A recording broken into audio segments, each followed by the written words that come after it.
Hello. Hello, police. Yeah, what's the problem, sir? We just drove down our farm track. Yeah. Go and feed our pheasants. We come across a Range Rover with 3 people in it. Yeah. It appears that they're dead. I don't know what's happening. Blood in the motor all over them.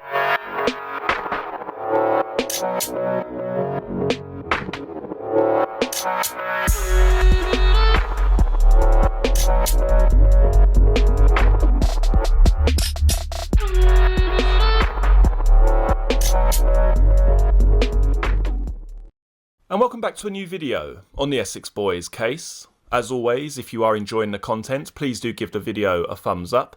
And if you're interested in the Essex Boys case, or simply true crime in general, don't forget to hit the subscribe button below. The following eyewitness account comes from Rebecca Carr, who sees a dark coloured Range Rover following a white vehicle. This occurs at 17:45 near the Rettendon Turnpike. So let's take a look at that following eyewitness account. I am employed by the governors of a grant-maintained school as a head of department. At around 17:45 hours on the 6th of the 12th 95, I was driving my red Vauxhall Astra car from Canvey Island to Malden. I was at the lights on red at the Rettendon Turnpike, and I had moved onto the roundabout from the A130 from the general direction of Rayleigh. I was in a near side lane of 3 cars, re I was the third from pole position at the lights. In the centre lane to my offside, I noticed at pole position a white Sierra saloon car, and I believe this had a C registration. Behind the Sierra was another vehicle that I do not recall, and behind that was a dark coloured Range Rover. The Range Rover was slightly ahead of me to my offside. I could see 2 heavily built men in the front of this vehicle and a third sitting in the middle of the rear seat, who was leaning to one side and gave me the impression he was looking at the vehicles ahead. I could see the man in the rear of this Range Rover was of a large build, and I could see he had his hair cut short at the rear with clippers maybe, but longer on top. This man had dark hair and wore a dark jacket. One of the men in the front had lighter coloured hair, like a very light brown. I also noticed the passenger and the driver of the Sierra were very big built and stocky, as I could see no light between them. They seemed to fill the front of the Sierra. The passenger had his left arm resting on the door at the bottom of the passenger side window. He looked a very smart man in appearance. He gave the appearance of having money. He was wearing a smart, expensive looking French coat with epaulettes, and it had almost a bluey green colour with an almost silky appearance.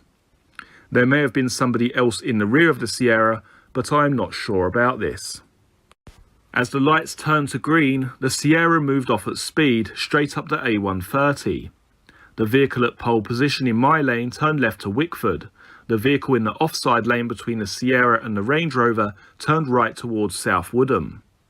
It was immediately obvious that the Range Rover was trying to keep up with the Sierra, as that too went straight onto the A130 ahead. This section of the A130 is on a hill, 2 lanes quickly merging into 1 lane. There is a large arrow on the road indicating for the offside lane to merge with the near side.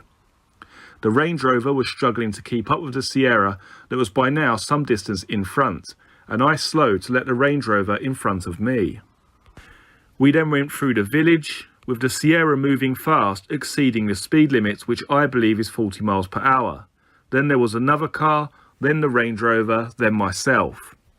As we moved down the hill, I could see the Sierra brake very, very hard, which caused the unknown vehicle, the Range Rover and myself to brake hard, even though the Sierra had some ground on us. I was concerned that the road could be icy. The Sierra had its offside indicator working and was waiting to turn into the car park of White House Farm, and as soon as the Range Rover saw this, he also put his indicator on. The oncoming traffic was heavy and slow moving, and the traffic allowed the Sierra and the Range Rover to turn into the car park. I remember seeing a bluey pickup transit-sized truck that had ladders stacked over the cab. I cannot remember if this vehicle actually let them across or was the vehicle behind that did. The car park is part of the farm shop. There is a round silo bin there, and I looked to my right and could see the Sierra turning in a wide circle back towards the exit, and the Range Rover was turning the same way, but in a tighter circle towards the exit. I then moved away in the flow of traffic. At the time I observed these things, it was dark, the visibility was good, and I would describe the weather as crisp, dry, and winter's evening. The Rettendon Turnpike roundabout is illuminated during the hours of darkness. I did not see the faces of the occupants of the Sierra, and I only had a partial view of the occupants of the Range Rover. So why do I feel that this is potentially one of the most important statements in the entire case?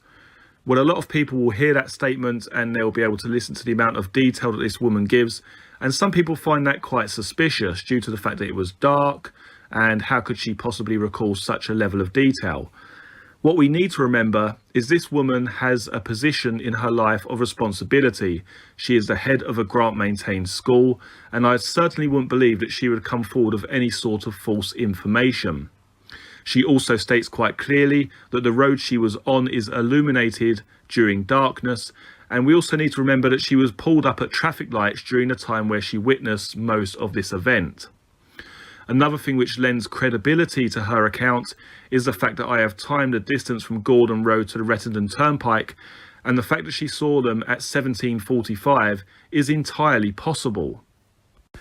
Then combine that with the fact that we have countless occasions of a Range Rover being seen either following a white vehicle, being chased by a white vehicle, or chasing a white vehicle. This statement is entirely credible. It also ties in with Frances Theobald, who is the owner of White House Farm, where she saw a green Range Rover and a white vehicle earlier on the same day, doing exactly the same thing, turning into the farm, turning into the car park, doing a loop, and then going straight back out onto Main Road. This is exactly the same thing that Rebecca Carr is recalling here.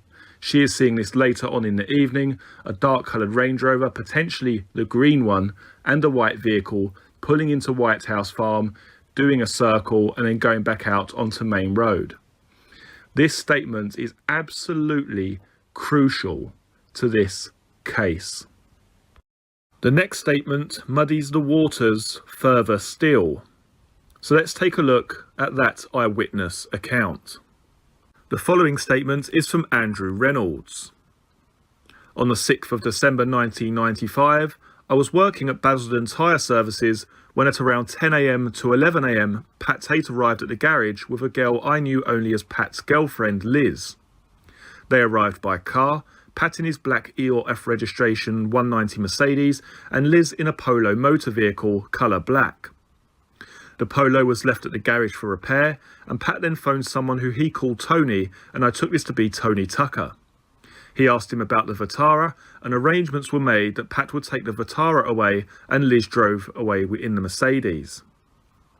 Sometime that afternoon, Steve told me that Pat had telephoned, and from talking with Steve, I understood that Pat was desperate to get the Polo back for his girlfriend. Later that day, I received a call at the garage from Pat, who asked about collecting the Polo, and arrangements were made that if Pat had not turned up by 6 PM, when we were due to close, then I would leave the Polo on the forecourt with the keys in the glove box.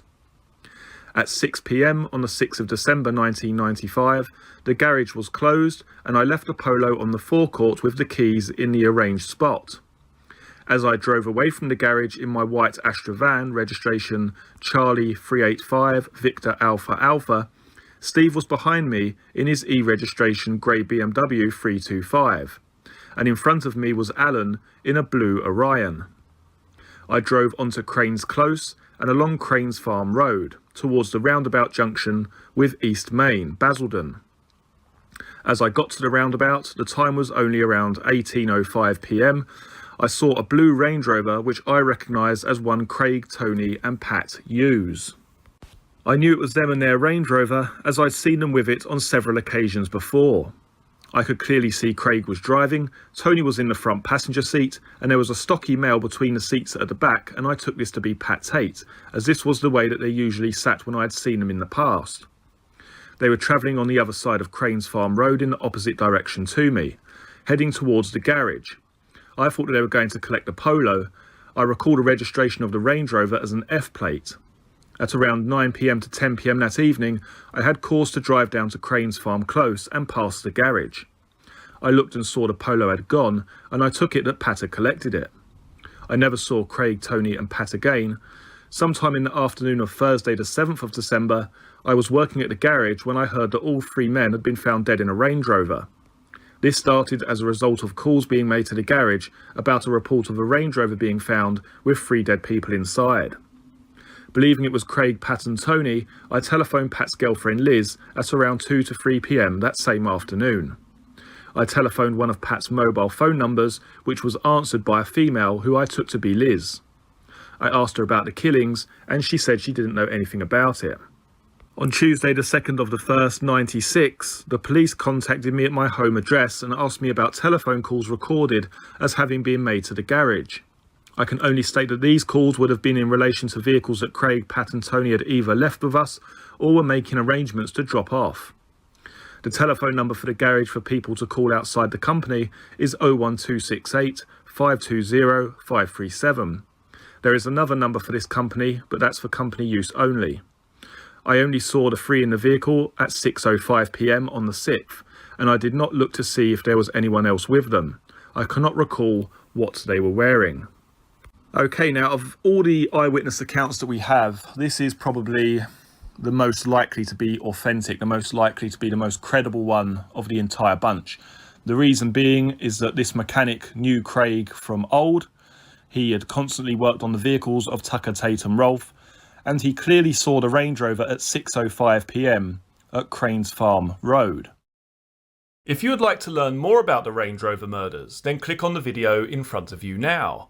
You will also see the Essex Boys playlist, which has all of the videos concerning this case in one convenient folder. Many thanks for joining me for this video. I look forward to seeing you all again for the next one. Take care. Cheers.